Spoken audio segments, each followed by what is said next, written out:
வணக்கம். இன்னைக்கு இந்த விளக்கப்பதிவுல நம்ம பார்க்க போற விஷயம் ரொம்பவே ஸ்பெஷலானது. 1892ல உலக புகழ்பெற்ற ரவீந்திரநாத் டாகூர் எழுதின ஒரு அற்புதமான சிறுகதை தான் காபூலிவாலா.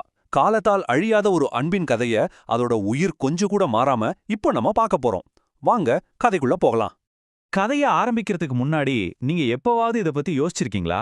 உண்மையான அன்பிற்கும் பாசத்திற்கும் மொழி, நாடு, கலாச்சாரம் அப்படின்னு ஏதாவது எல்லைகள் உண்டா? நிச்சயமா கிடையாது இல்லையா? ஒரு அப்பாவோட பாசம் எப்படி இந்த எல்லா தடைகளையும் தாண்டி நிக்குது அப்படிங்கறத தான் இந்த முழு கதையிலையும் நாம உணரப் போறோம். இப்போ அப்படியே உங்களோட கற்பனையில 19ஆம் நூற்றாண்டுல இருக்கிற கல்கத்தாவோட பரபரப்பான தெருக்களுக்கு வாங்க.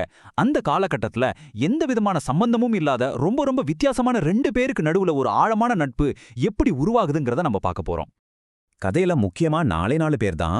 முதல்ல நம்ம மினி, 5 வயசான ரொம்ப சுட்டி பொண்ணு, எப்பவும் எதையாவது பேசிக்கிட்டே இருப்பான். ரெண்டாவது ரஹமத், ஆப்கானிஸ்தான்ல இருந்து வந்த ஒரு உயரமான பழ வியாபாரி. இவங்க 2 பேரோட நட்பையும் ஆச்சரியமா பாக்குற மினியோட அப்பா, அவர் தான் நமக்கு இந்த கதையையே சொல்றாரு. அப்புறம் மினியோட அம்மா, பொதுவாவே முகம் தெரியாதவங்க கிட்ட குழந்தைங்க ரொம்ப ஜாக்கிரதையா இருக்கணும்னு நினைக்கிறவங்க.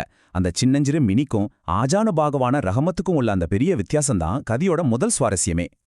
ஆரம்பத்துல பாத்தீங்கன்னா, ரஹ்மத்து தோல்ல மாட்டியிருக்க அந்த பெரிய பைய பார்த்தாலே மினிக்கு அவ்வளோ பயம். ஏன்னா அந்த பைக்குள்ள குழந்தைங்கள பிடிச்சு வச்சிருக்காருன்னு அவ தப்பா நினைச்சுக்கிறா. ஆனா ரஹமத் ரொம்ப அன்பா பேசி அவளுக்கு பிடிச்ச உலர் பழங்கள், திராட்சை எல்லாம் கொடுத்து அவ பயத்தை அப்படியே மாத்திடுறாரு.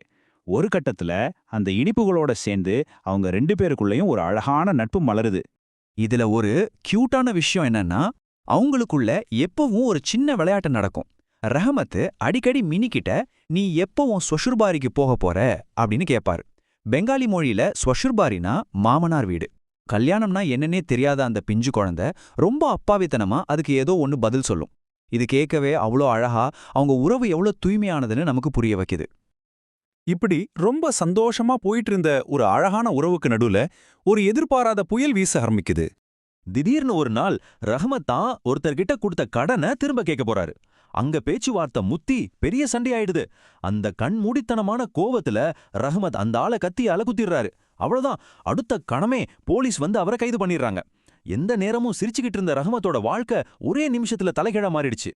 1-2 மாசம் இல்ல, அவர் செஞ்ச அந்த குற்றத்துக்காக ரஹமத்துக்கு முழுசா 8 வருஷம் கடுமையான ஜெயில் தண்டனை கிடைக்குது. இந்த 8 வருஷ தண்டனை மினியோட சந்தோஷமான உலகத்துல இருந்து ரஹமத்தை முற்றிலுமா காணாம ஆக்கிடுது. காலம் எவ்வளவு வேகமா ஓடுது பாருங்க. முதல் வருஷம் சிறையில தனிமையில வாடுறாரு ரஹமத். ஆனா வெளியில உலகம் இயங்கிக்கிட்டு தானே இருக்கு. 4வது வருஷம் மினி வளர ஆரம்பிக்கிறா.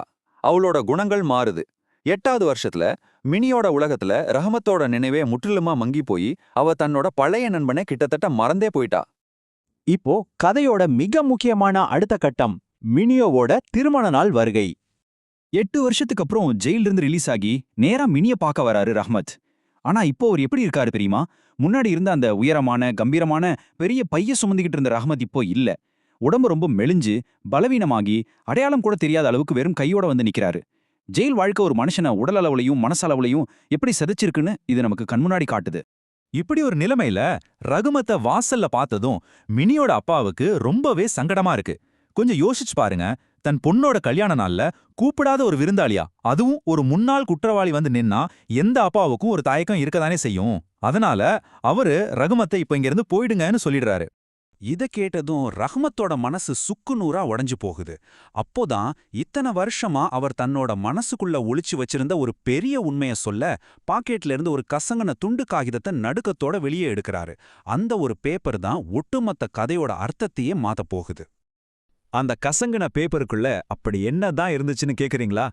சாம்பல்ல பதிஞ்ச ஒரு சின்னஞ்சிறு குழந்தையோட கைரேகை. அது ஆப்கானிஸ்தான்ல இருக்கிற ரஹ்மத்தோட சொந்த மகள் பார்வதியோட கைரேகை. பல வருஷமா தன்னோட உசுருக்கும் மேலா அவர் அதை பத்திரமா வச்சிருக்காரு.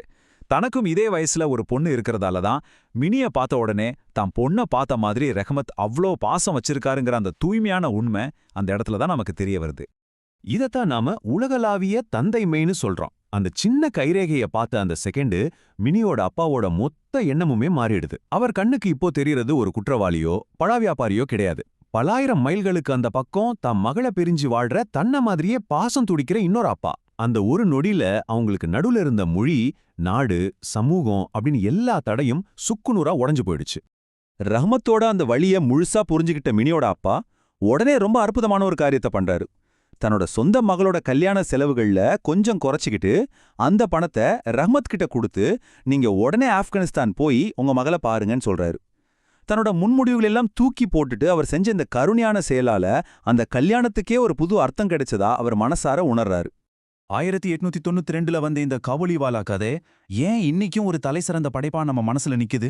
ஏன்னா ஒரு அப்பாவோட பாசம் உலகத்துல எங்க போனாலும் ஒண்ணுதான் அப்படிங்கிற உலகளாவிய பெற்றோர் அன்பு, பிரிவோட வழி, இதை எல்லாத்தையும் தாண்டி ஒருத்தரை பத்தி நாம வச்சிருக்க தப்பான முன்முடிவுகளை ஒரு ஆழமான பச்சாதாபத்தின் மூலமா எப்படி உடைக்கலாம் அப்படிங்கறத இந்த கதை ரொம்பவே அழுத்தமா நமக்கு உணர்த்துது.